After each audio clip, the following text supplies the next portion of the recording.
Hospital is teaming up with area organizations to help those struggling with addiction. As you can see behind me, John Kalarick is here along with a group of his supporters, and it is quite loud here. They are making a lot of noise right next to the post office here in Bridgeport. Now, I want to show you what happened. I am told that the man ran up this hill and went west onto Lee Street, and he hasn't been seen since.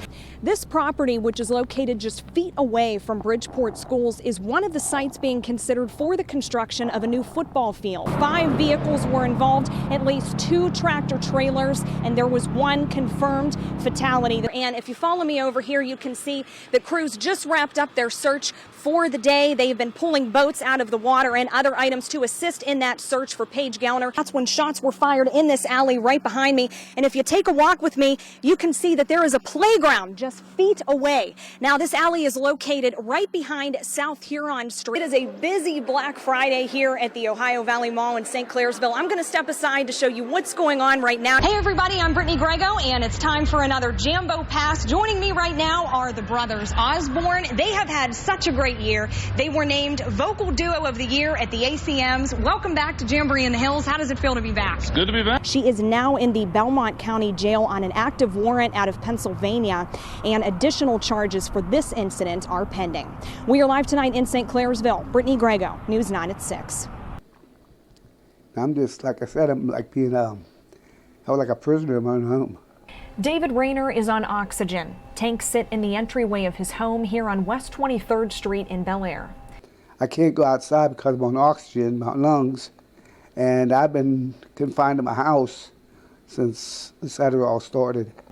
In June, Rayner and his neighbors noticed a strong odor and wastewater coming up from the sanitary sewer line that runs through his backyard. I mean, every time it rains or something, the pump would kick off, what little bit left was of it, and finally it just quit, and my whole backyard's just flooded. While we were at the home, a Bel Air Water Department employee showed up. I asked him if anything was being done to help with the sewage issue. He told me a contractor was on the way.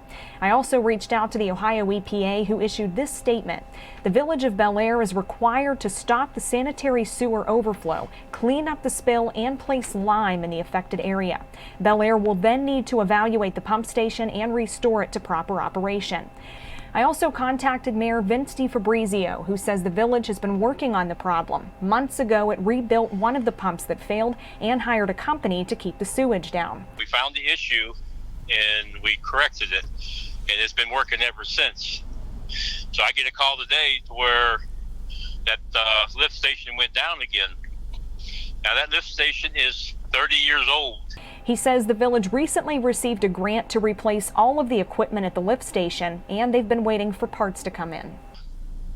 Right now we believe it's an electrical problem. We have an electrician out there. Hopefully he can find what's wrong with it today and bring it back up to regular operations.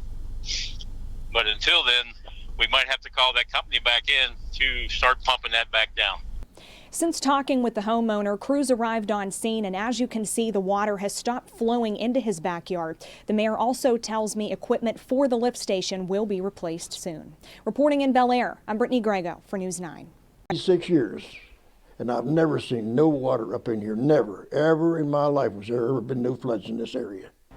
Until July 2019, when severe storms tore through the town, causing this creek off of State Route 149 to spill over its banks into neighboring yards and homes, as well as the backyard of the Sunrise Full Gospel Church, where Reverend Gerald Blon officiates. We put a lot of money in this building to get it where it's at today, and then now we've got this problem with a creek, and it can't get no help from nobody.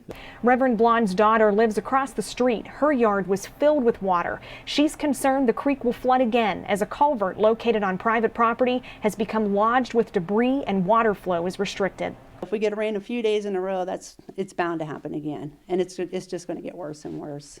Residents say the debris was never cleared from the creek. They came to News 9 for help. So first I spoke with County Engineer Terry Lively about the issue. What has been done since then to help these people out? Well, on the township level, I don't know. I'm not privy to what they're working on, but from the county's standpoint, we had to replace a bridge down there, and we've still got a damaged road down there. So we're working on trying to get plans put together to repair that. Lively says this area is susceptible to flooding, but his office can take a look at long-term solutions. There's development that's also contributing to that. And so I think we need to take a look at what those factors are and see if there's anything we can do to control some of that runoff during these heavy storms. Next, I went to Richland Township trustee Rick Farrell, who says legally they are unable to go onto the private property to clear debris or make repairs to the culvert. The culvert is located on a piece of land involving multiple property owners, so it's difficult to determine who's responsible for it. Unfortunately, by law, we're limited as far as what we can do, as a public entity when issues are occurring on private property. The residents have been advised to seek legal counsel. They are ready to take matters into their own hands if this creek happens to flood again. Reporting in Stewartsville, I'm Brittany Grego for News 9.